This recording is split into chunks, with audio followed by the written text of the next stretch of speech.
The radical, fundamental principles of freedom, rational self-interest, and individual rights.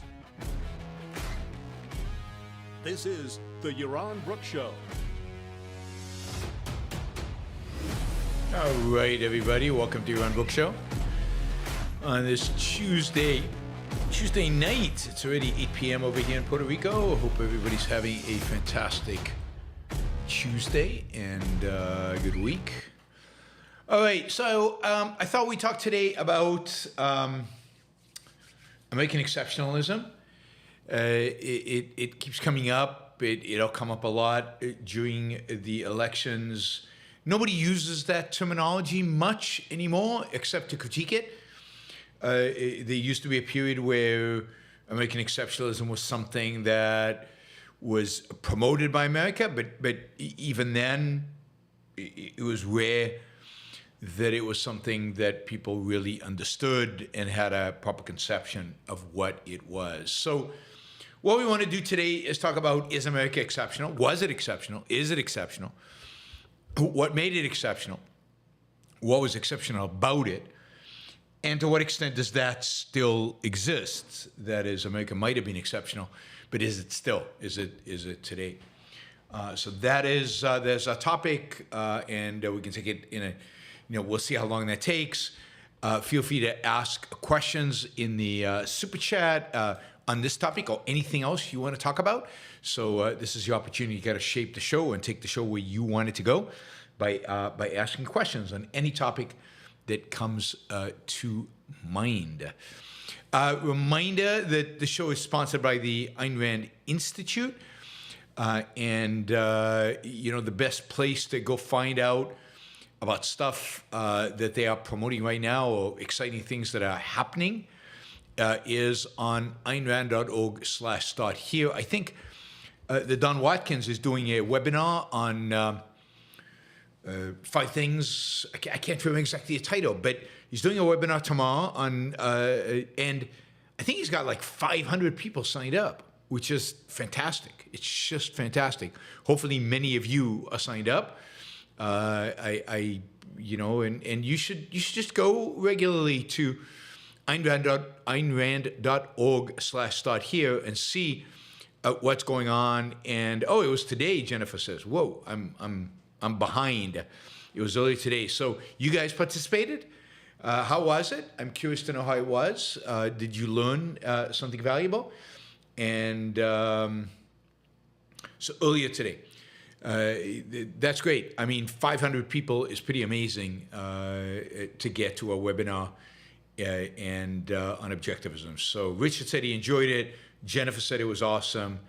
This is great. This is great stuff. All right. So super excited to see Don do such a good job. That is truly great.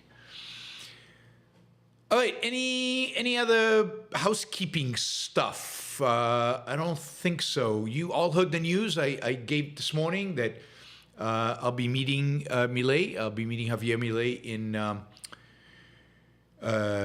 Buenos Aires in April. We at the Ayn Rand conference there, and I will be I'll be doing a panel with him. So it'll be me and him, and we'll have Maria asking us questions in Spanish. So I'll have to brush up on my Spanish between now and then. It should be a lot of fun. It should be interesting. I'm looking forward to it. I don't think I've ever done an event with a sitting president. I've done events with past presidents.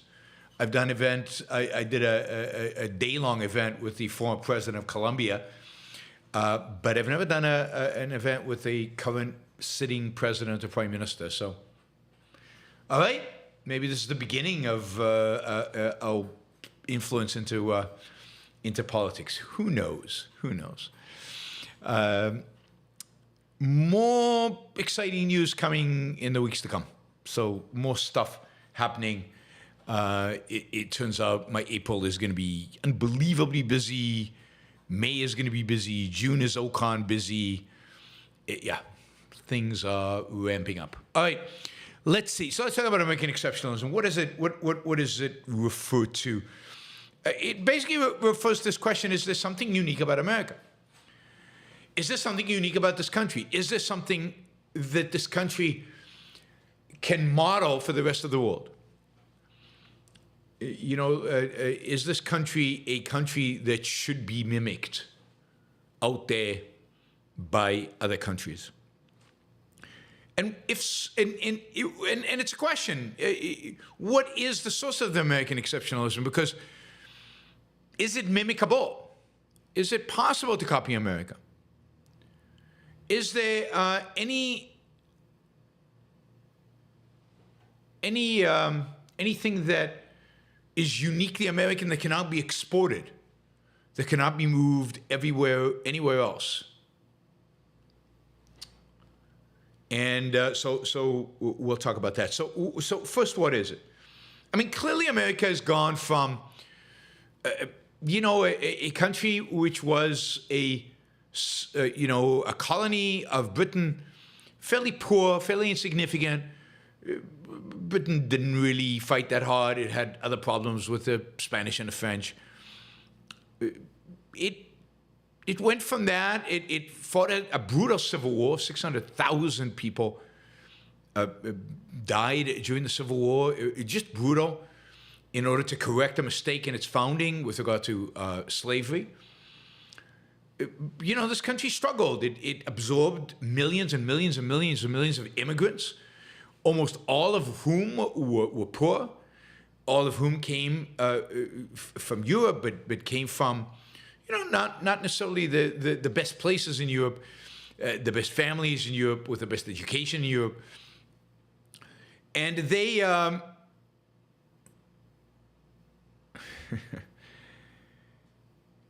And what's amazing about this country is that within about 150 years, this country was by far the richest, strongest, militarily most powerful country in the world.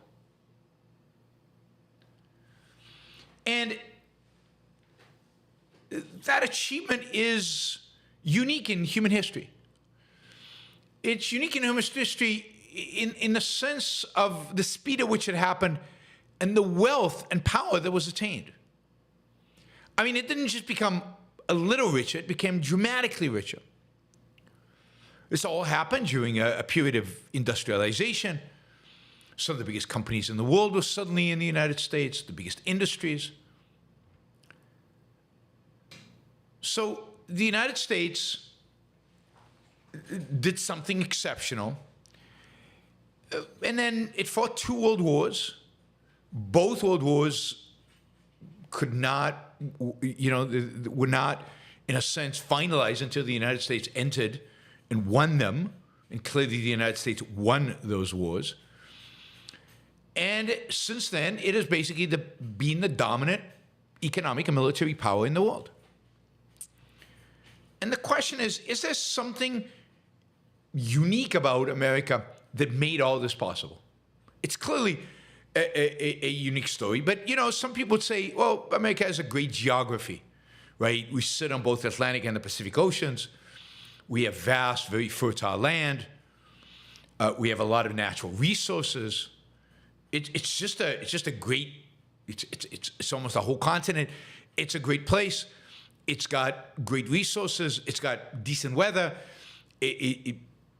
So it's the geography. And by the way, as Tucker Carlson would like to remind us, it's beautiful. So is it the natural resources? The ports, the ability to trade with basically the rest of the world fairly easily because America is so accessible. Suddenly there are many people who emphasized this idea of geography in terms of, and there's no question, geography helped. There was a vast country here to be settled. There were vast opportunities for people to come. But Russia's pretty vast, open territory. Now the weather's not great, true. Pretty big, lots of resources. China, lots of resources. Big, and ancient civilization, a lot of groundwork had been laid. It's never happened to China. Europe, of course, birthplace of the civilization we live in and the ideas. But it didn't happen to any of those places. South America, vast continent, Atlantic and Pacific, opportunity to settle, opportunity to get to rivers where you can navigate down and bring resources down, just like in the United States. It's dubious to think that what made America great, what made America successful, not great yet, successful, was natural resources, geography. What was it?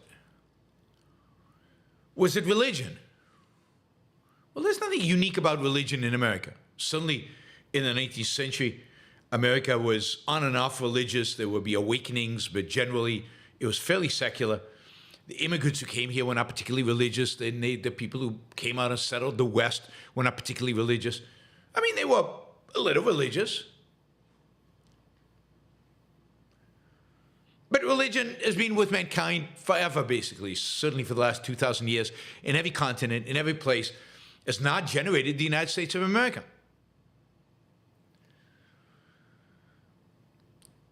So what is it? And I think everybody listening to this show, or most of you, know the answer to that. But what is truly shocking is how few Americans know the answer to it, how few Americans seem to care about it, and how few Americans will fight for what it is that made this country great. And what made this country great are the ideas at the very founding of it. To make it very simple, what made this country great is freedom. But not just freedom like in Braveheart. You remember that? Braveheart? I've talked about this before, right? Braveheart, everybody else, freedom. I want to be ruled by a Scottish king, not a British king. I don't mind being oppressed by a Scottish king, at least from my blood, from my tribe. No, America, freedom was freedom for the individual to live his life. Freedom from kings, freedom from authorities, freedom from an oppressive state. What made America great is America's conception of freedom. American conception of freedom centered on the concept of individual rights. On the concept of individual rights, the right of every individual to live his life based on his own judgment, free of coercion, in pursuit of his own happiness. That idea, articulated in the Declaration of Independence and then kind of manifest in a political system that came together in the Constitution, that idea made America different. No other country in human history had a systematic approach to protecting individual rights. No other country in human history had been founded on a moral, ethical principle, on an individualistic moral principle, on the sanctity of the individual, and on his right to pursue his own happiness, on his right, fundamental right to his own life. Now, what was the result of that? The result was Americans, immigrants, and locals who prioritized their life, their happiness, who set out on adventure after adventure to settle this amazing geographic piece of land and to build on it and create on it and produce on it. The results of these set of ideas were a group of people who were ambitious about their own life, ambitious about their own prosperity, ambitious about their own freedom.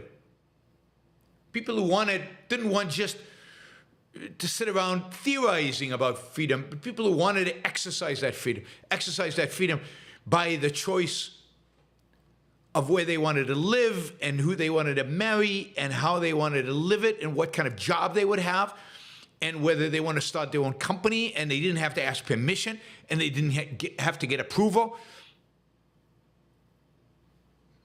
These were people who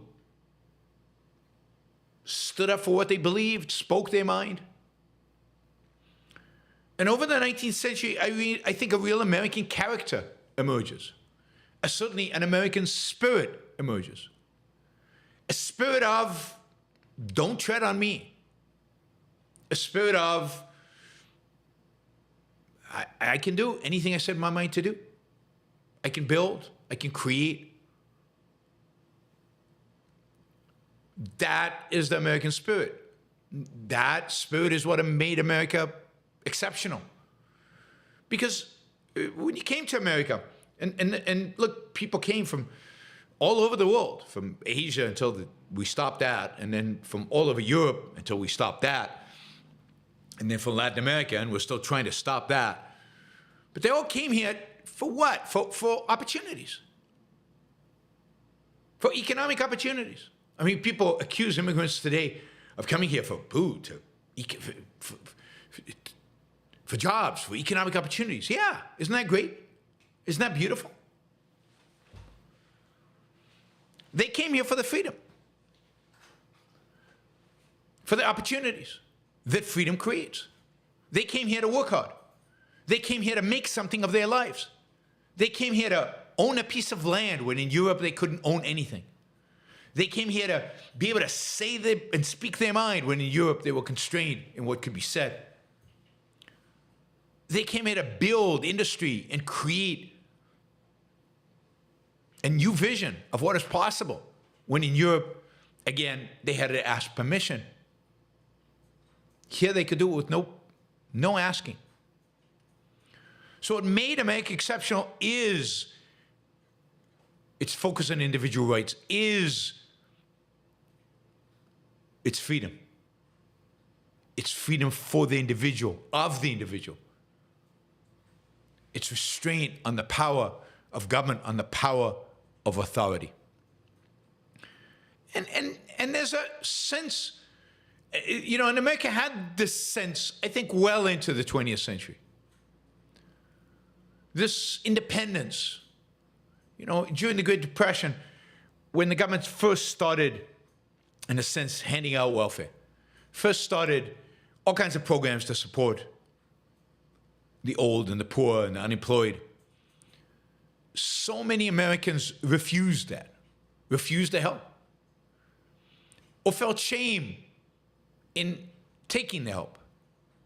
So many Americans still believed in the power of independence, in their desire to live their life on their terms. They didn't want to sell that out to a government that now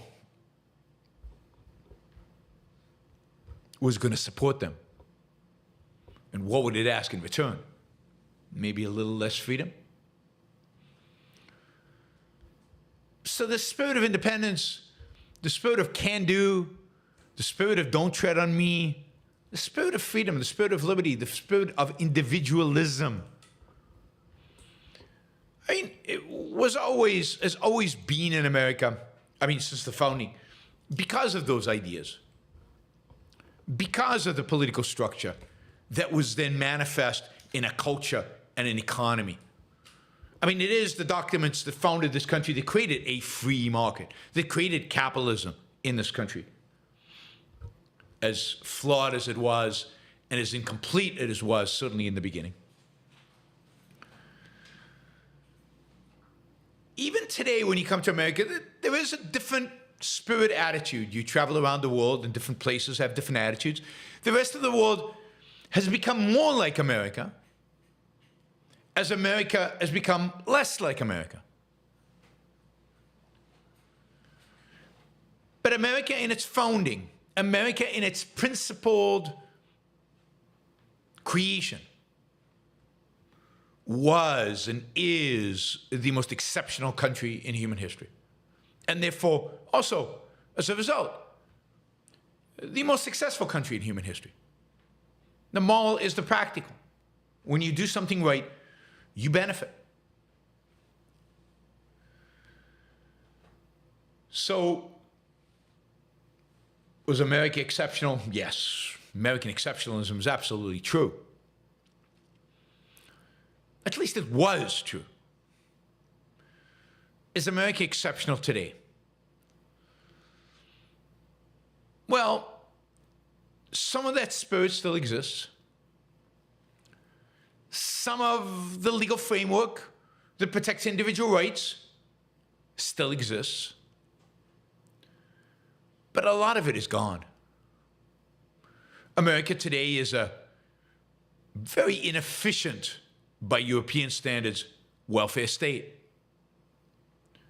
America today is a massive regulatory state, a state that intervenes in production, innovation, invention. Just look at the regulatory response to artificial intelligence. Now, it's true. In many regards, it's still better than the rest of the world. It's better than China. It's better than Europe, both in terms of redistribution, welfare, and regulation. But, and you just saw the big AI regulatory bill pass the European Parliament. But it's gone from a permissionless society, a society in which people did pretty much what they wanted, started businesses that they wanted, didn't ask anybody for permission, to a society that requires lots of permission. That spirit of going out into the wilderness, building, creating, making. God, today, the number of permits you would have to get, and the environmental inspections that you would have to go through, and the prioritizing of a snail over human beings. So much of that entrepreneurial spirit, not just entrepreneurial in the sense of going and starting a business in Silicon Valley, but entrepreneurial in a sense of taking your life seriously and being ambitious with your life and demanding the freedom to live your life on your own terms. Kind of the spirit of to some extent, the American West, and a lot of that is gone. A lot of that is gone. And it's gone because the ideas behind the Founding Fathers, the ideas that made the Declaration of Independence possible and understandable to the population, the ideas that generated the optimism and the excitement and the spirit of the 19th century, the Industrial Revolution, the building up of vast industries, the settling of the West, those ideas are gone. As ideas, they're not taught anyway. Never mind taught, they're not understood. How many people out there understand the concept of rights as the founders articulated it? Never mind as Ayn Rand improved on. But as the founders articulated, even their conception of rights is missing. Again, even in the Supreme Court, how many of our Supreme Justices understand the concept of rights as John Locke and Thomas Jefferson and John Adams and Madison and the rest understood them? I think none. I really think none. How many of them understand freedom and liberty and individual liberty as the founders understood them? I doubt any of them. And the common American people don't. And since our institutions don't embed these principles, other than the momentum from the founding, the momentum that just keeps the institutions still running, right? We have a separation of powers and we have a Supreme Court, and they somewhat look at the Constitution, and once in a while they reference it. And we have a First Amendment, although they don't quite know what it says, but they kind of understand it, so they have some resemblance of it because, and there's precedence. So there's a certain momentum that happened. But how much of that spirit is really there? it's harder. How much of that understanding is really there? It's hard to see it. Very little. And it doesn't matter left or right. It's just not there. That's why they don't talk about rights. They don't talk about limited government. They don't talk about the role of government. They don't talk about what is government, what its purpose is.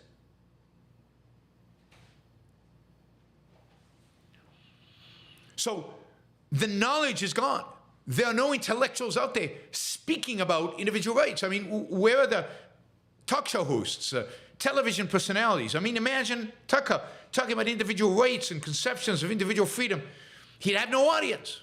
Or maybe he would have an audience. Maybe we can be optimistic. Maybe he would have an audience. Maybe he'd be educating people. Maybe people would learn and appreciate it. But the reality is there's nobody doing it. Nobody. Nobody with an audience, anyway. So what we have is a country with a disconnect that has been going on for 50, 60, 70 years. A disconnect between it and the ideas of its founding, the ideas that made it exceptional.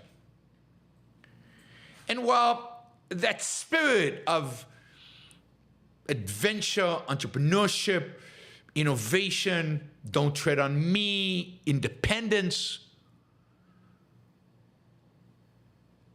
I can do anything,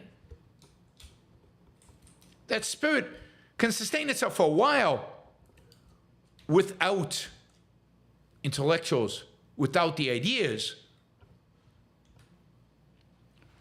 It can't forever.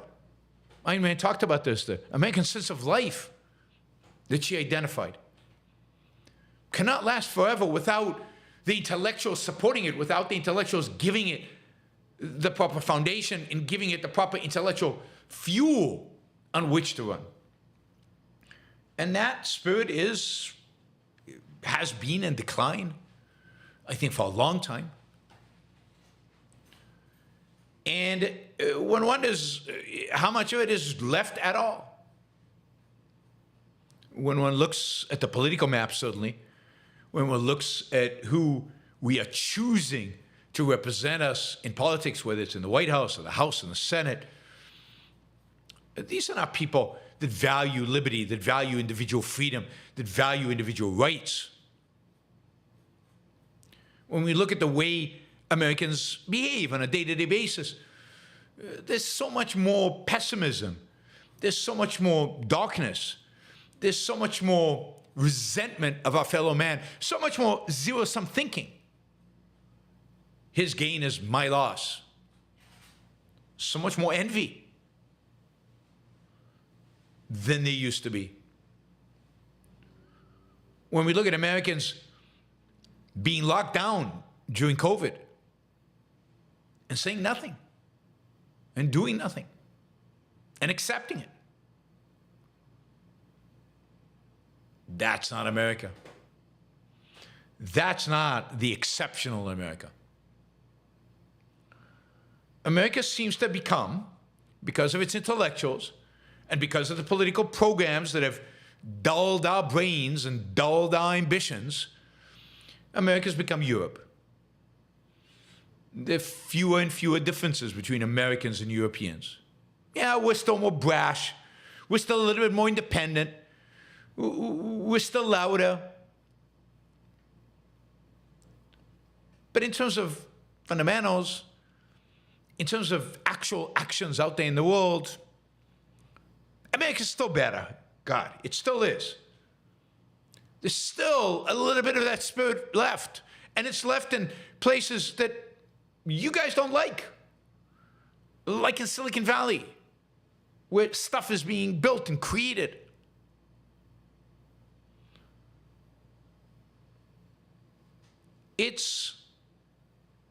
So is America still exceptional? A little bit. But it's meaningless as a model for the rest of the world because America can't articulate what it is about itself that is exceptional.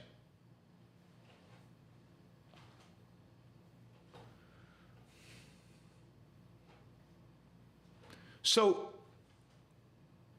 what is exceptional about America still is those remnants. It's sad because it's mostly a past. Once in a while, you get a sense of it. Again, in innovation and something new and people standing up. But after COVID, it's very hard to even see that. I mean, the way in which Americans agreed to be sheep during COVID is so stunning, so European, that hard to see that exceptionalism anymore. And I think very much we are a country in decline, an exceptional place in decline, the greatest country in all of human history, but in decline, in decline. Now, what does it take to reverse that decline? What it takes is ideas. The ideas we have. So what it really takes is the articulation of those ideas. It takes people buying into those ideas. It takes people being educated in those ideas. So what it's going to take to turn this country around are intellectuals arguing for the ideas of liberty, arguing for the ideas of freedom, arguing for the ideas of individual rights, arguing for Ayn Rand. Because there's nobody else talking about rights. There's nobody else talking about ideas. There's nobody else trying to actually change the culture. Not just for better free markets, but for freedom and for everything that comes with freedom. The opportunity, the potential to live your life to its fullest, to make the most of the life that you have.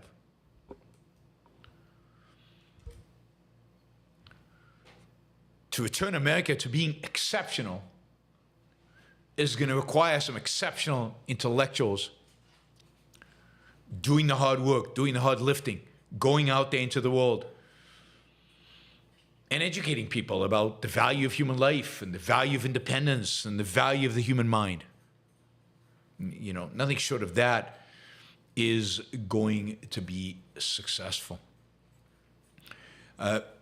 So America today, better than most, but not anywhere near as exceptional as it used to be. You know, in order to change that, in order to get us on the right path, in order to return us to the glory days, is going to require some fundamental changes that are going to have to come from the intellectuals down. Or maybe from the people up. Maybe the people buy into these ideas before the intellectuals. I don't know.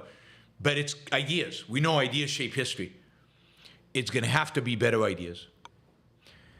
And it's not going to come from the current crop of conservatives or right-wingers who don't understand America, have no clue what America stands for, have no idea what American exceptionalism is. It's not going to come from neoconservatives who wanted to bring democracy to the world and who talked a lot about American exceptionalism in the 1980s or in the 2000s, but who never really understood what it was about. Something about liberal democracy. Again, that's what made Europe, not America, America. America's not just another liberal democracy. America's fundamentally different in that it is a country of freedom and liberty. All right.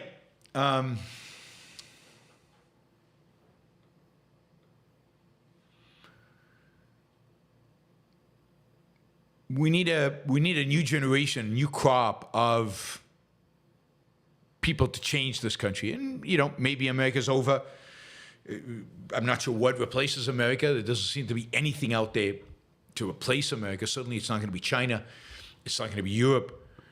I think what could argue is if America is gone, if America is over, so is the rest of the world. So is civilization in many respects. I'm a little bit more optimistic. I think America is such a powerful force. The Enlightenment is such a powerful force. The founding documents of this country are such a powerful force that there is a chance that we buy enough time to turn this ship around, to infect enough people with the ideas, to infect enough people with the passion, to change and get us back on track. Get us back on track. But that's going to require a lot of work that we all are going to have to do. All right. All right.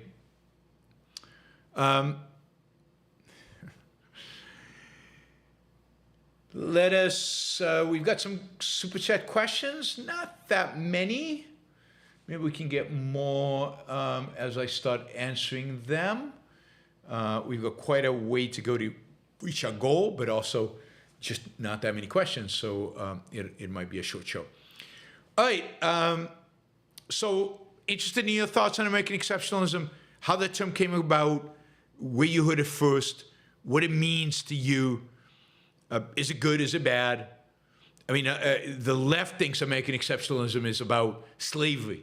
The left thinks American exceptionalism about how awful and bad America is. I mean, the right at least thinks that America is good, but then it has no clue why, it has no clue in what sense, it has no clue what that means. But the left thinks America is bad, and the better left thinks America is just like everybody else. And in a sense, it is. I mean, my biggest criticism of Obama was that he basically was the first anti-American president. He thought America was inferior to Europe and could be better by becoming more like Europe.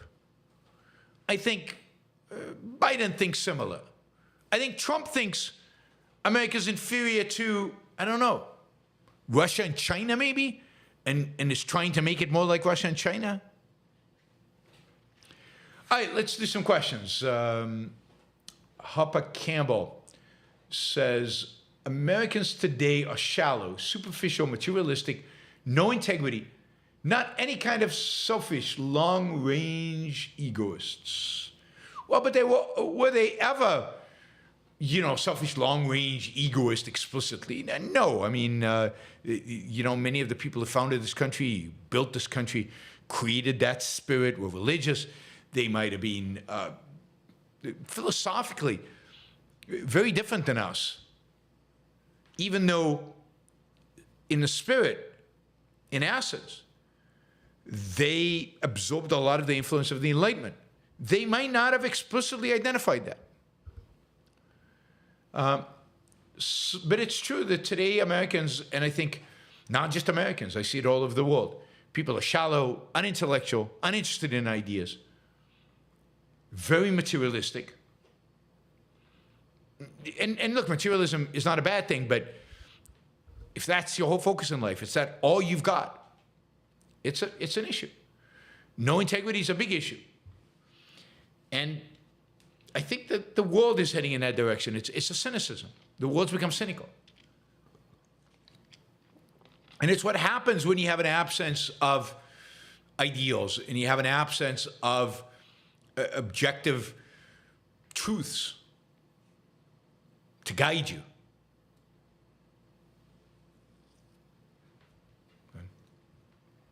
So, there's a lot of this superficiality. You just go on TikTok, you'll see it all. Clark, and of course the solution the government has to all of that is let's just ban TikTok, right? The problems we face as a culture are cultural. The solutions have to be cultural. They're not going to be political. We're not going to save ourselves by getting rid of the platform in which people express their superficiality.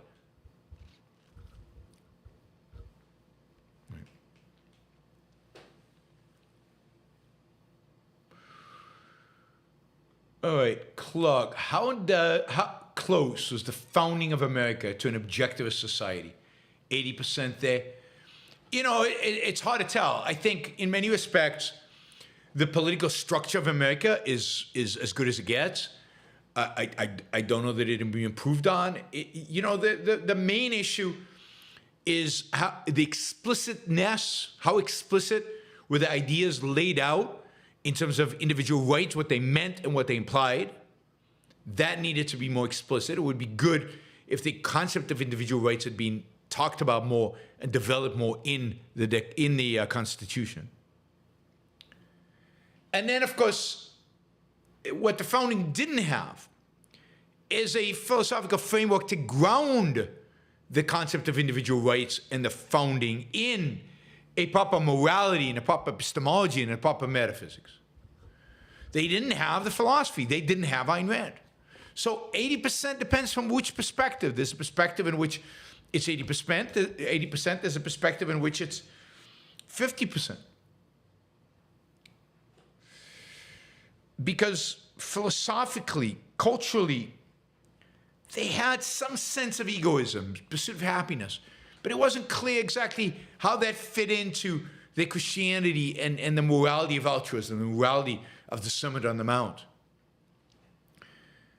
They had a respect for reason, but they didn't have really an understanding of how reason functions and the importance of reason, and they try to combine it with faith, or at least to some extent, at least some of them.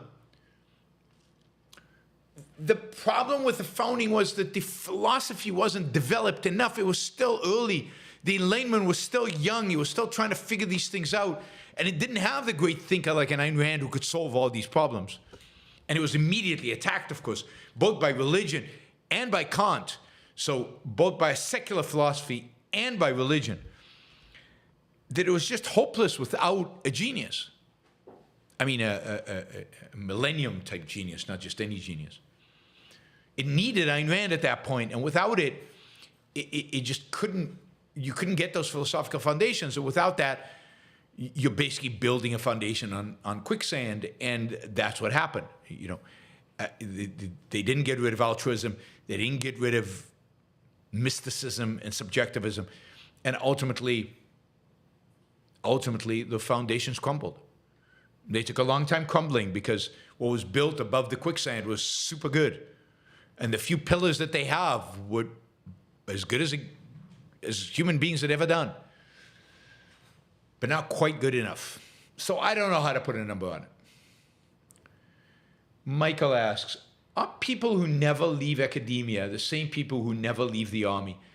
Both types of people are afraid of uncertainty of the marketplace. I mean, there's a bit of that, but they're certainly different people.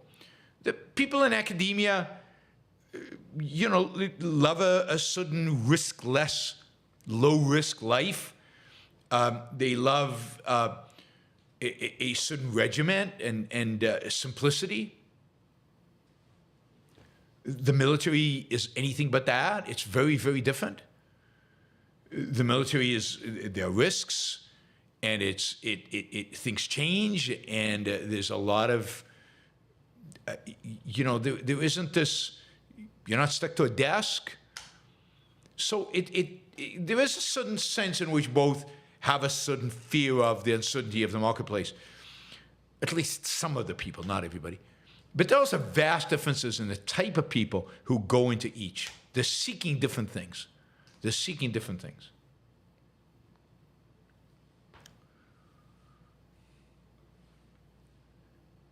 Michael says, it seems civilization is dying slowly with a lot of little shocks along the way.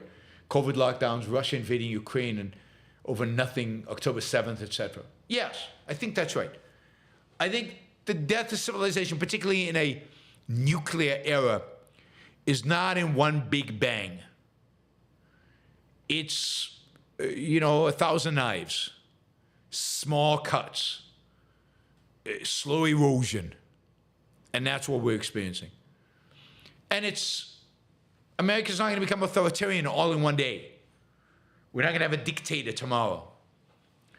But a little bit, we head in that direction, a little bit, every election, a little bit, every time our political discourse gets so absurd and so ridiculous, so emotional, so unreasonable, so detached from reality. And it's good that civilization is declining slowly.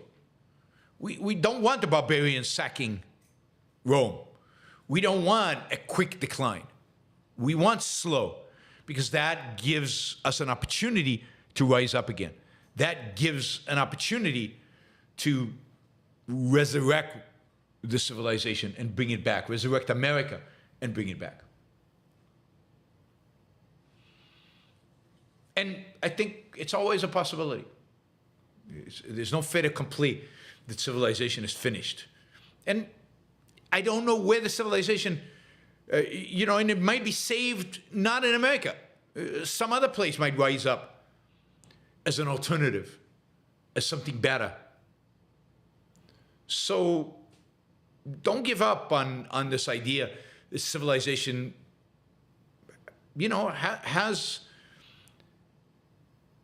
has the potential and will come back. And it'll surprise you where it comes back.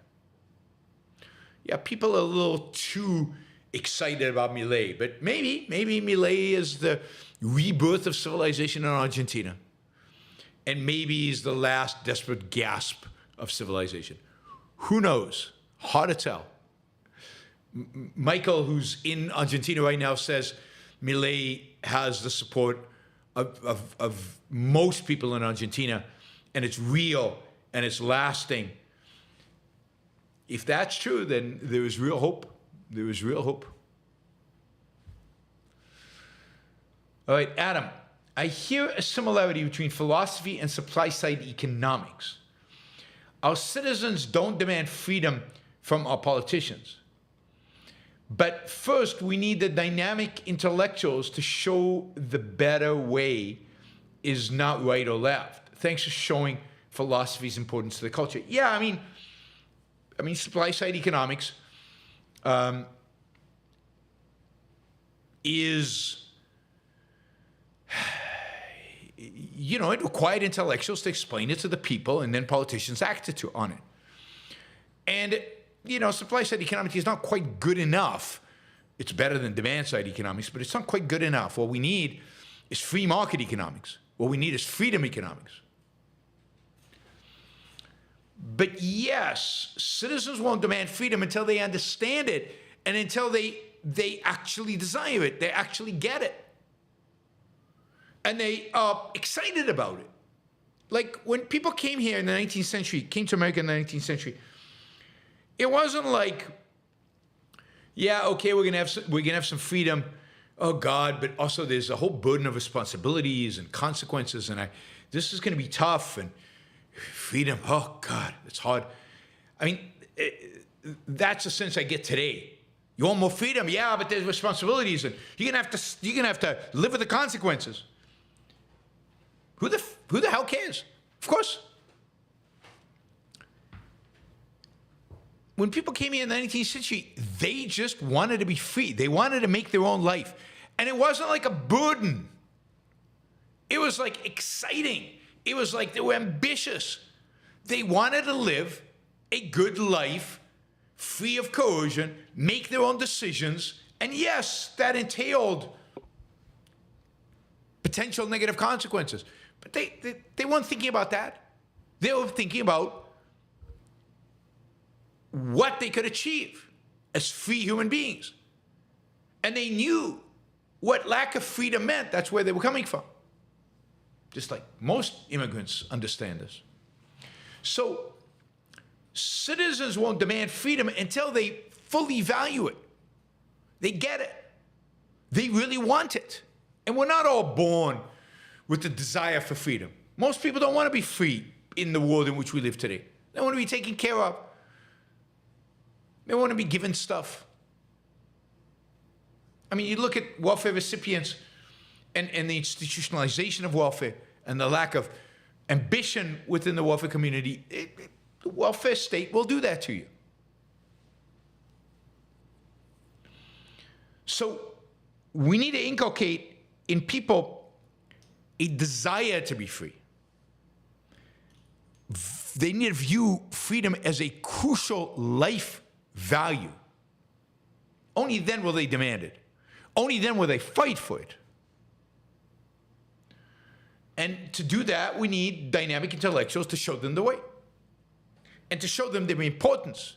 To show them the value of freedom, not in some abstract way, but to show them the value of their freedom to their own lives, to their own ability to prosper and succeed.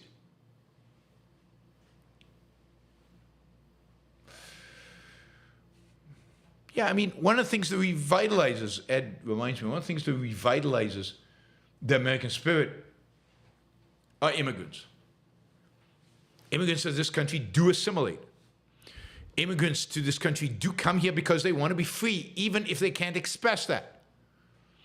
They come here because they want to make their lives better. Yeah, that's exactly the point. They come here so their families are better off. Yes, that's exactly why immigrants have always come here in the 19th century. They didn't come here for some abstract theoretical notion of freedom. They came here for something very clear. They wanted their own freedom. They wanted opportunities, economic opportunities. They wanted to make a better living. They wanted to make a better living for their family.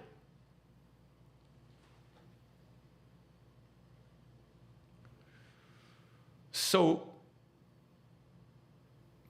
immigrants rejuvenate their attitude towards freedom.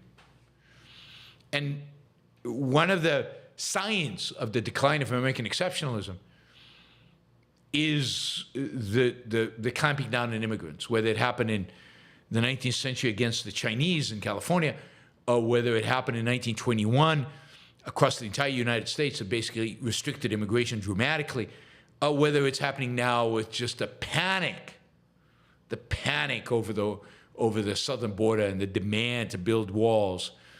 This is the slow death of civilization. Monotropic. Thank you, Monotropic. By the way, Adam, that was $100. Thank you. Really appreciate it. Monotropic's 50 Australian dollars.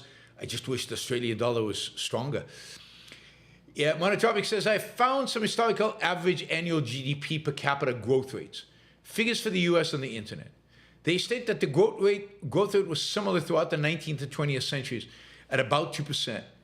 What do you think of these figures?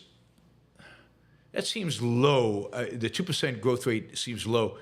I think in the 20th century, until modern times, it was closer to 3%. In the 19th century, it was closer to 4%. So I'll have to look at the figures more closely. I'd look at the figures more closely.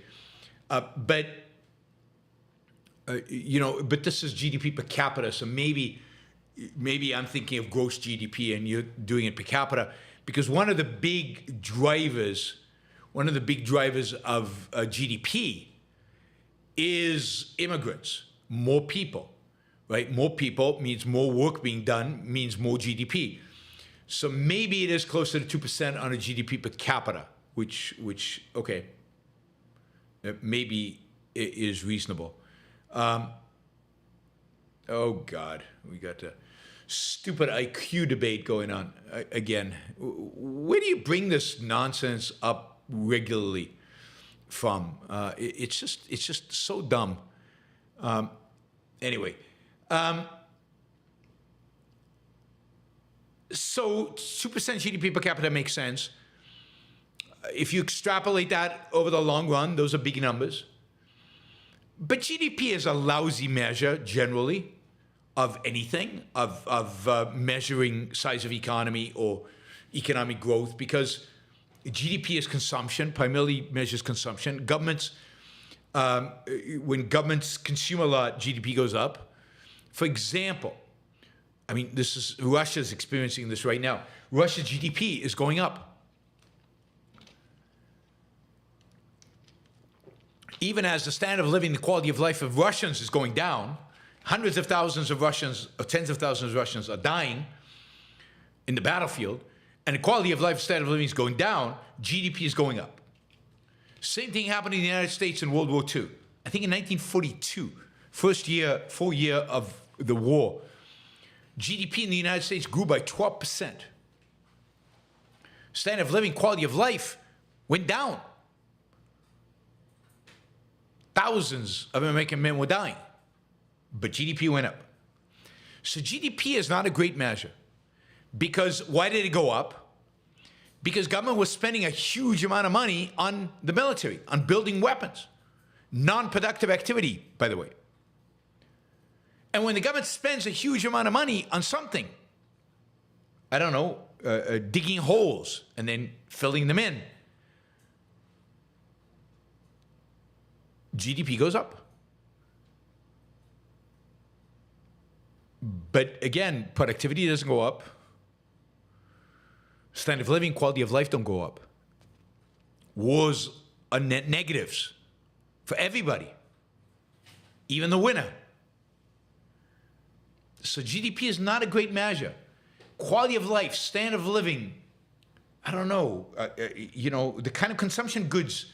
I think some of the best statistics in terms of improvement of human life are things like, how many hours do you have to work to feed yourself, to buy food so you can survive? How many hours of work does it take to get you from one side of the United States to the other in terms of the cost? How many hours do you have to work in order to buy that plane ticket or that horse ride or whatever it is? And how many hours does it take you to do the trip? Those are real measures. How many hours of work does it take to do the laundry? I mean, one of the reasons women came into the workforce and left the home, one of the big reasons for that is automation. It just housework became really easy.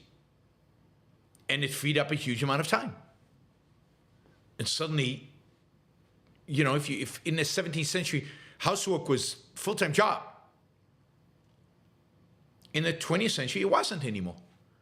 And women wanted to fill their lives with something meaningful, productive.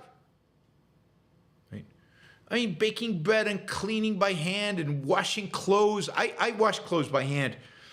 My first year when I was married, we didn't have a washing machine. We would wash the clothes in the bathtub by hand. I'm that ancient, right? It's just incredibly time-consuming. So once all of that gets automated, standard of living goes up.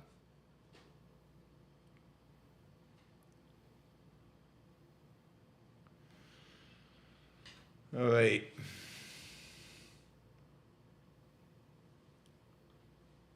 Why are people obsessed about having kids? You want to have kids? Have kids. You don't want to have kids? Don't have kids. Why is this a thing that people worry about, people concern themselves about? What's the issue? So a lot of countries have populations that are shrinking. That's true. They're shrinking. For most things, what's the relevance of that? And if the population is shrinking, one easy way, particularly if you're rich, is to open up the gates of immigration. But even if you don't want to do that, well, you're going to suffer some consequences. But at the end of the day, the economy will shrink. But it doesn't mean standard of living of people won't shrink. The purpose of life is not to have kids. The purpose of life is to live. And to live happily, and to live productively, and to live a fulfilling life. What if kids are not part of a fulfilling life for you? What if kids are not part of achieving for you? What if kids are not part of having a fantastic life for you?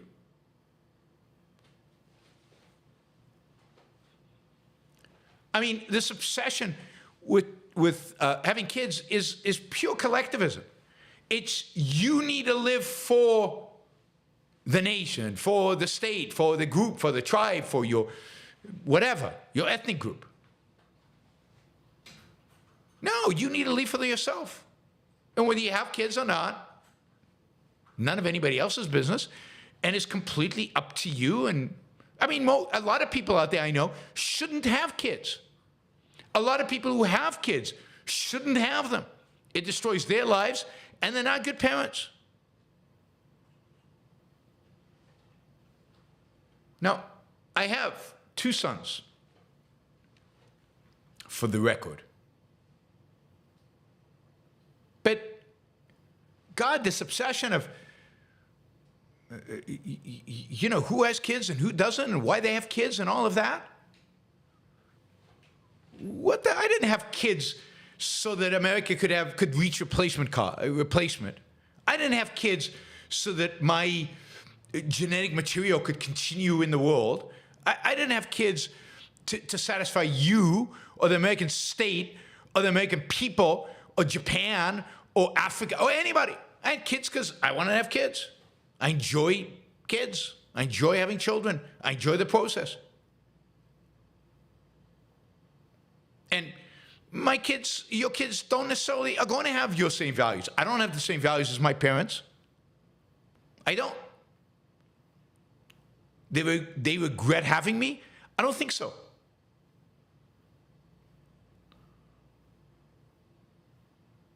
Children do not have the same values as their parents. That is a bizarre world in which children have the same values as their parents. Static, immobile, right?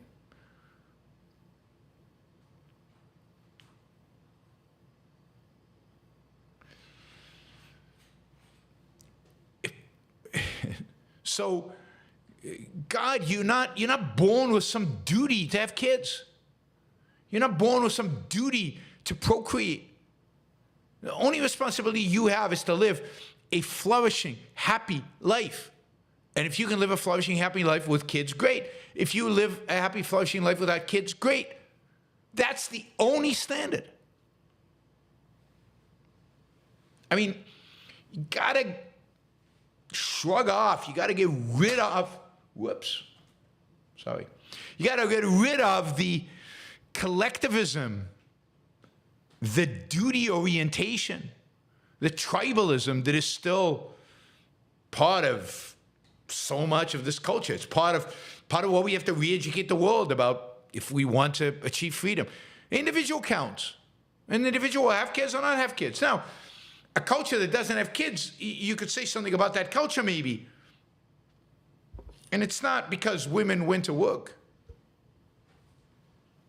Maybe it is. Maybe it is about women going to work. Maybe women went to work and discovered, hey, this is more fun than having kids. So why is that a bad thing? And it's, so one day there'll be no humanity because nobody will have kids. All right, so there'll be no humanity. Is it my problem? Is it your problem? Why is this a problem? That's like 1,000 years from now. Why do you care? I don't see why you care.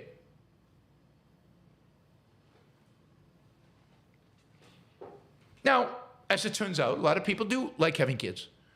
And optimistic people, positive people, ambitious people like having kids. And they have kids.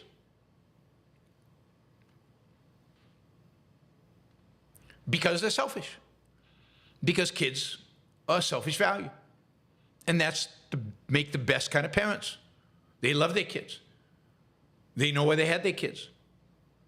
Imagine parents who have kids out of a sense of duty, out of a sense of responsibility to the human race. Ugh. That would be horrible.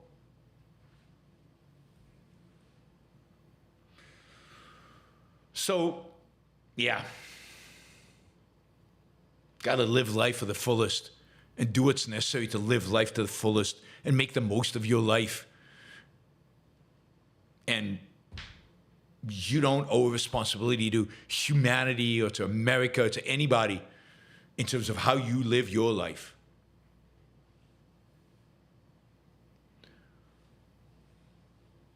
All right, Alec.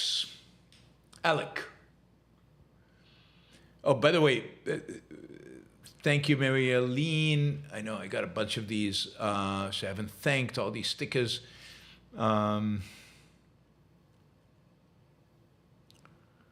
Let's see. Marilyn again, and Stephen Hopper, and that's it. All right, so thanks guys for the stickers. We're still short of the goal, so stickers are great.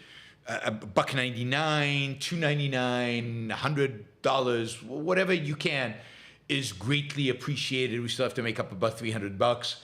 And as you know, this show is made possible through the support of people like you, people like Alec and Richard and John, who have just done kind of $20 questions, even though Alec, it's only 20 Canadian dollars. Hello, Yaron. Amazing news regarding Millet. How much for a review replay of songs about 4 minutes each? I know many tangos, milagros, and waltzes for you to contemplate before you go dancing in Buenos Aires. I mean, I don't know what replay means, but I can't play them on the show because of copyright issues. There's always copyright issues whenever you play music on the show. So I can do a review. The reviews are $100 each, $100 a song.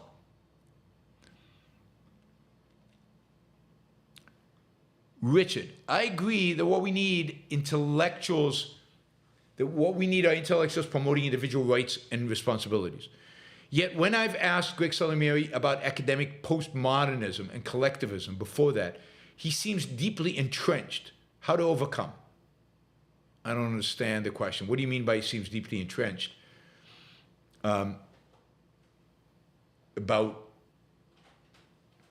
Is he entrenched about not fighting postmodernism and academic and collectivism? I guess I don't understand the question, Richard. Sorry. What does deeply entrenched mean? I think Greg is doing a great job fighting for reason, for positive, for rationality, and I think that's what we primarily need to do.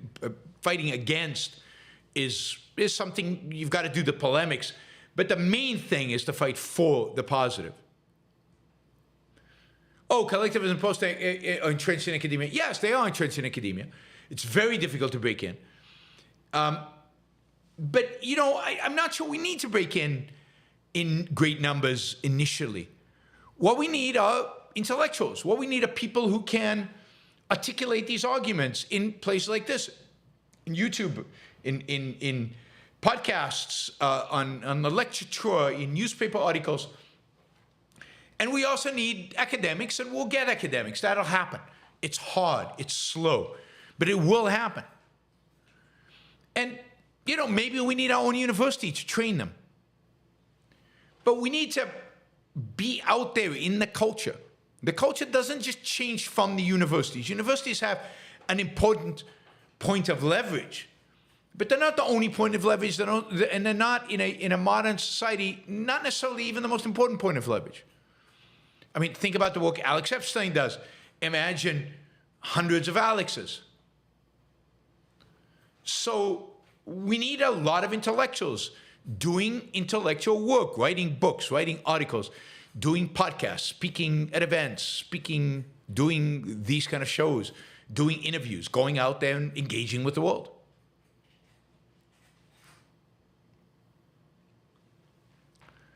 Academia, it will be pinpoint. It will be a Greg Salieri here and a Greg Salieri there. Greg is it's rare to get a Greg, so it's going to be difficult to have, you know, Tara Smith, to have people who can make it in academia. Adam Ossoff, think about Adam Ossoff, probably the leading defender of intellectual property rights in academia in the world today, an objectivist, doing it from an objectivist perspective. So we need more, and you can make it in academia.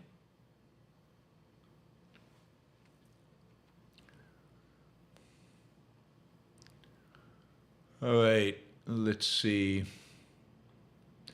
John, I've come up with a new, and John, this is, I think, John's first super chat. Yep. No, fifth super chat. I don't know. It gives me these announcements on certain milestones, and I guess fifth came up. All right, John. Thank you, John. I've come up with a new commodity-based monetary system using something more common and valuable than gold. I can message it on Facebook. Sure. Don't message me on Facebook. It's better to email me, yaron@yaronbrookshow.com. Facebook Messenger, I don't like, I don't use, I rarely go there. So if you want to communicate with me, just send me an email, yaron@yaronbrookshow.com. Thanks, John. Shahzad, maybe the people who are complaining about childless people are actually teachers. They want the roster to remain filled. Yeah, maybe. I doubt it. No, it's much more like they're collectivists, and they think in a collectivistic way. And, you know, if you're an individualist, you think, do I want to have kids? Yes, no. That's it. That's what you care about. And then, you know, it's interesting. In some cultures, there are more kids. In some cultures, there are less. You can think about the economic consequences of each. For a country like China, suddenly, given how much they're going to shrink, the military consequences of this, the ambition of the political class. But the decision to have kids or not is a completely individualistic, individualist decision. It's up to you. And it's up to you based on your values, based on what is going to lead to your success in living the best life you can live. All right. How are we doing? All right, we got a bunch of $5 questions, $1 to $10 questions coming up.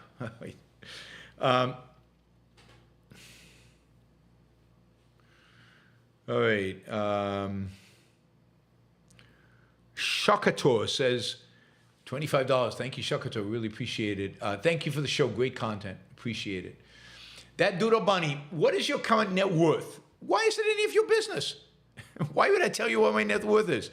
It's such a weird question. I'm not telling you what my net worth is. It's not high enough. I can tell you that. What is a good amount for a comfortable retirement? What is comfortable? How big of a house do you want? Where do you want to live? How many, just you? Do you have a wife? If it's more than one person. How much do you consume? Do you expect to travel a lot? When you travel, do you go to nice hotels? Do you travel coach or business? I don't know. For some people, a comfortable retirement needs $10 million. And for some people, a comfortable retirement requires $1 million.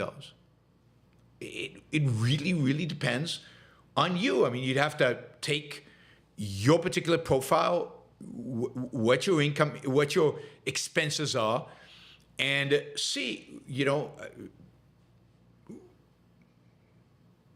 what you would have to save in order to be able to afford the expenses you expect to have when you retire. And that's a formula. You'd have to run it and figure it out. I do not have enough money. I do not have a high enough net worth to comfortably retire by my standards. But that doesn't mean they're your standards. So I'm still working and will continue to work for a very, very long time. To a large extent, not because I can't afford to retire, to a large extent because I love working. Working is fun. I love what I do. But could I retire and not work at all with a different lifestyle? Yeah, sure. A lot of people would love to have as much money as I have. But I don't have enough. Liam says, the price good men pay for indifference to public affairs is to be ruled by even evil men. Absolutely. Absolutely. It's why it's important to be involved, because if you're not involved, somebody else gets to decide who rules over you in this world. We do not live in a free society where who is in government doesn't matter. It matters. You should all want to get, you should all want to get comfortably rich, right? How rich is comfortably rich depends on you, depends on your values. And you should try to make as much money as you can within the context of what you love doing and what you enjoy doing and how much you need to spend in order to live a good life. Chandler says, more money, more problems. No, not at all. I don't think that's true. Is failure always success in progress? No, sometimes failure is just failure. But it really depends on your attitude towards that failure. And certainly failure can lead to success. Failure can be a stepping stone towards success. And failure is something that if you have a positive attitude towards, in other words, you don't have a negative attitude, it's not destructive to you, it can be amazing in terms of the learning opportunities. And you should live your life with anticipation of failure and use it to learn and to grow.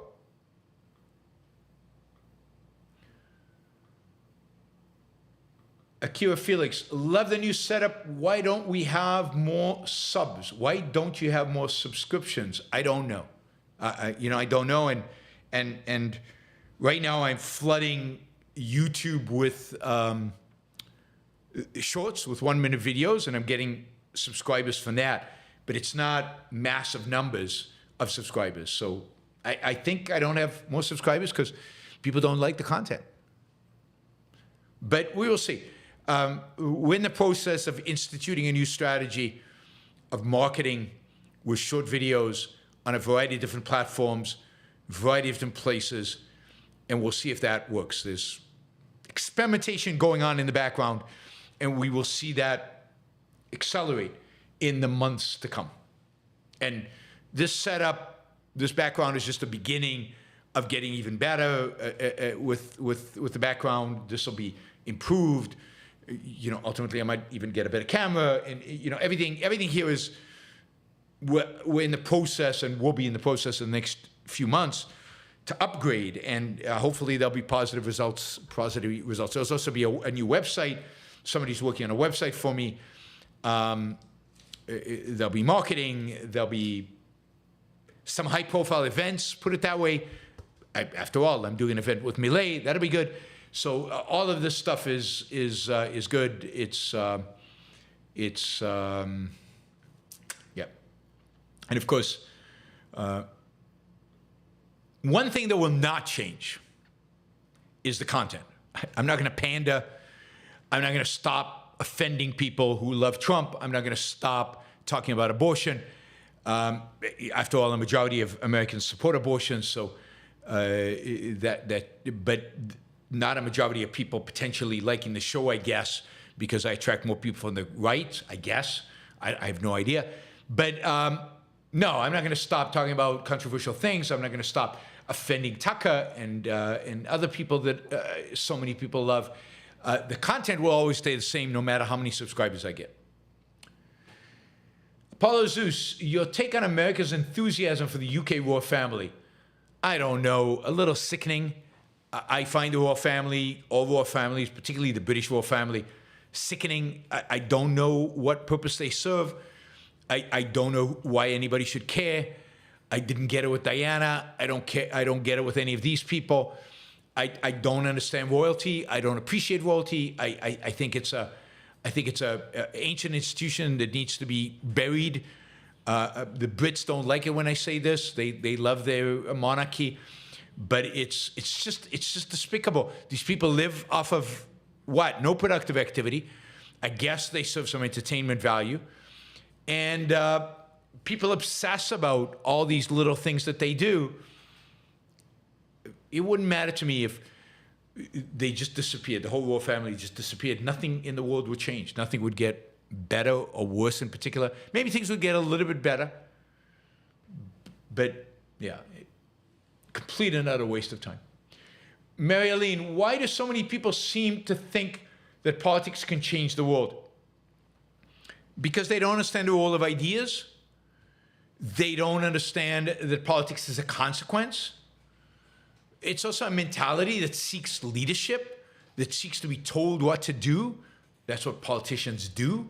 They dictate from the top. They don't educate. They don't teach. They dictate, and they want to do that. Politicians are the consequence of the things that actually change the world, which are ideas, and they can accelerate.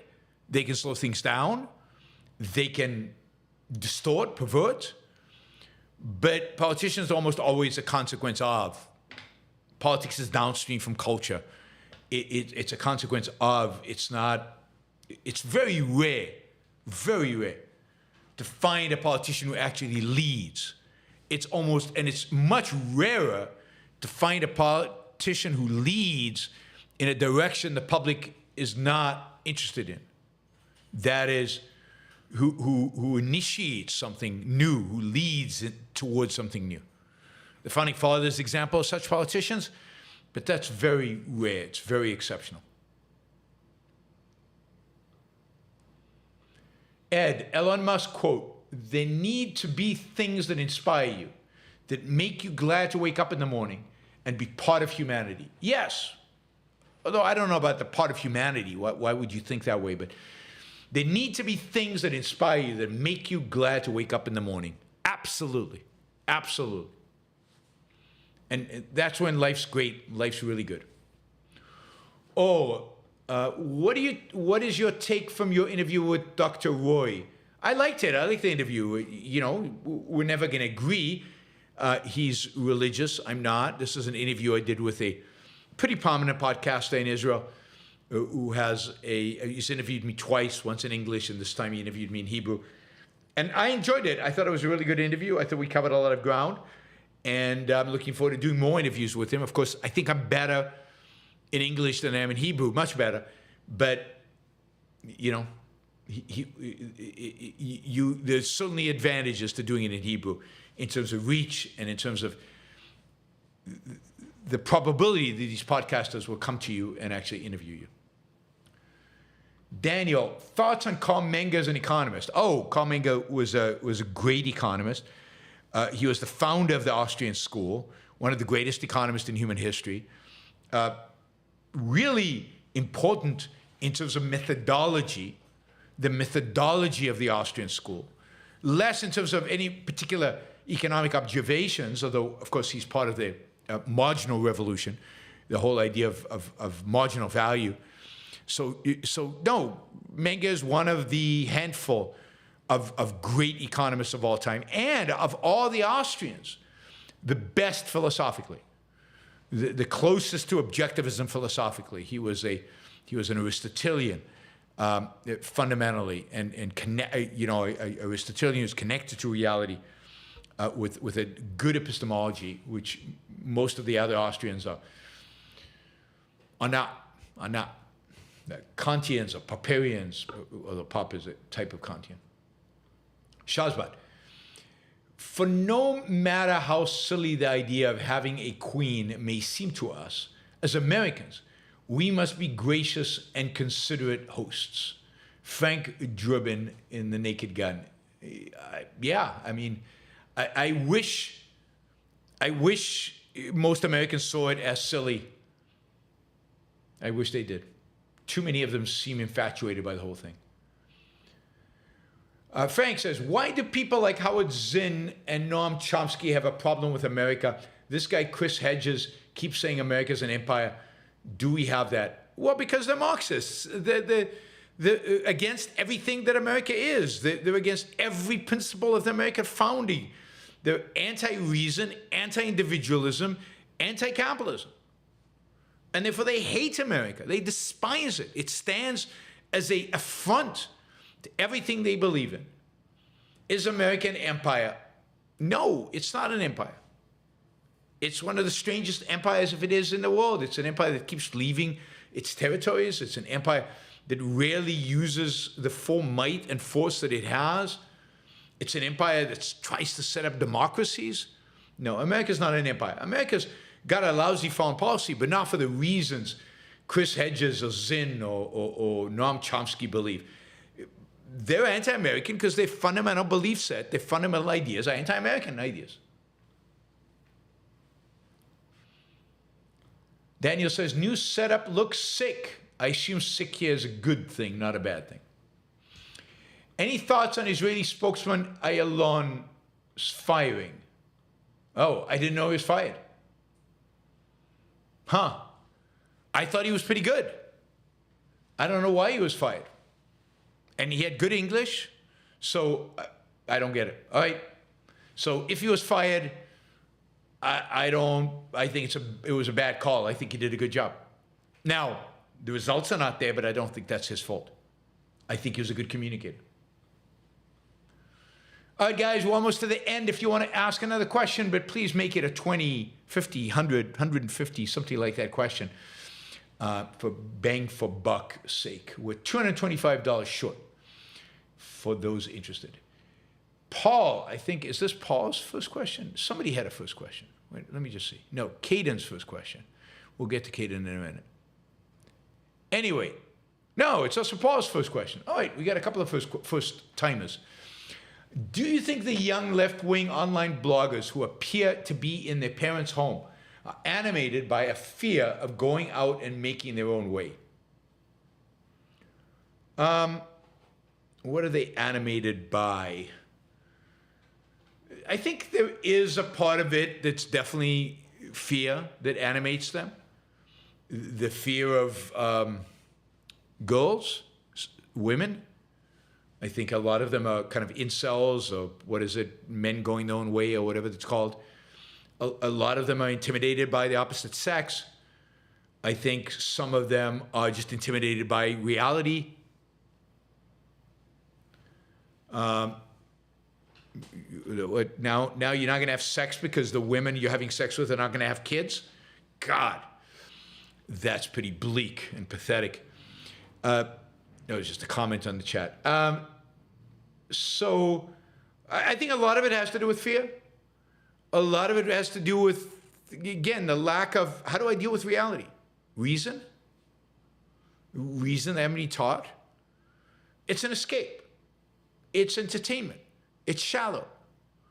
And they haven't been taught to be ambitious. They haven't internalized ambition in any kind of sense, any kind of way.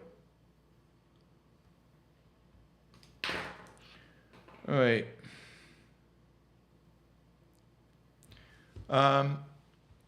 Mary Elaine says, Millet will be speaking at Ayn Rand Con, Latin America, on April 6th and 7th. Pretty sure I have the dates right. I think he's speaking on the Saturday. Yeah,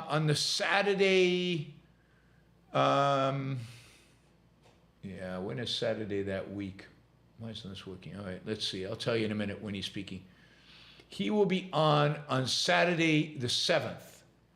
Saturday the 6th. God, I can't. Okay, Saturday the 6th. I think the last thing on the program is me and Millet on stage taking questions from Maria, who's going to be the moderator, questionnaire, whatever you want to call it. But it'll be me and Millet supposedly answering the question. Marilyn says, Mr. Millet announcement, I was late. It's fine. Question, illegitimate children. I'm of the opinion that there is no such thing as an illegitimate children. Only illegitimate parents. Children shouldn't be stigmatized by actions of parents. Yeah, but I don't think there's illegitimate anything. I mean, having sex out of marriage, that's a bad thing suddenly. And that's a horrible thing. You're going to put them illegitimate? What the hell does that mean? Children are children, parents are parents, mothers are mothers. Some people are adopted, some people are all kinds of arrangements. Who cares? So yes, I don't like the term illegitimate, a bastard, whatever you want to call it. I don't like it. Children are children. It doesn't matter. It doesn't matter what arrangement their parents had, what arrangement their mother and father had when they had them is irrelevant to the fact that they're human beings and should not be treated any differently, whether their parents were married or not married. And I don't think not being married makes you an illegitimate parent.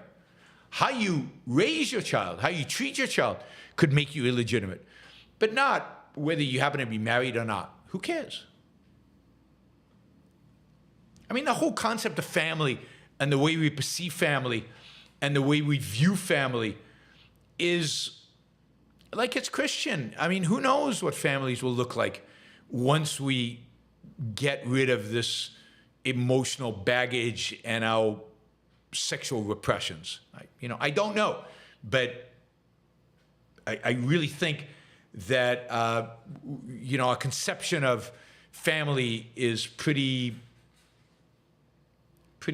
old and could use a refresh. Caden, in coming years, could hatred of Israel be intense enough that the United States and Europe start imposing sanctions on them for defending themselves? Yeah, it could certainly happen. It could certainly happen. So, the world is heading in that direction. And it could happen from either political direction. The collectivists are on the rise in Europe and America. That does not bode well for, a country like Israel, which is alone, small, and difficult to defend. All right. Shazbot has come in with a $150 song review. Please review the song One by Metallica. Thanks. Keeping with the anti-war theme from last song I requested, which was Zombie. Okay, I will do that. Let's get this copy pasted into the right place. Cool. All right, let's see. Mary Aline, thank you for the support. Whole series of supports. Let me just do this. Paste. All right. So thank you, Shazbot, for the money to review the song. We're $70 short, but we're out of questions, so we're done. All right. Oh, Andrew's come in with $20. Why did Galt, instead of saving Dagny like she was a damsel in distress, not strongly dissuade her from leaving the Gulch, even though he knew she wouldn't succeed in the world as it was? Because he respected her judgment. Because he understood that people have to make their own decisions, have to live by their own choices, that you cannot strongly dissuade, and that, you know, it's much more important to let people, adults, make their own decisions, live their own lives, than to be right about something. And a lot of parents could learn from that, because for many parents, the only thing that's important is to be right.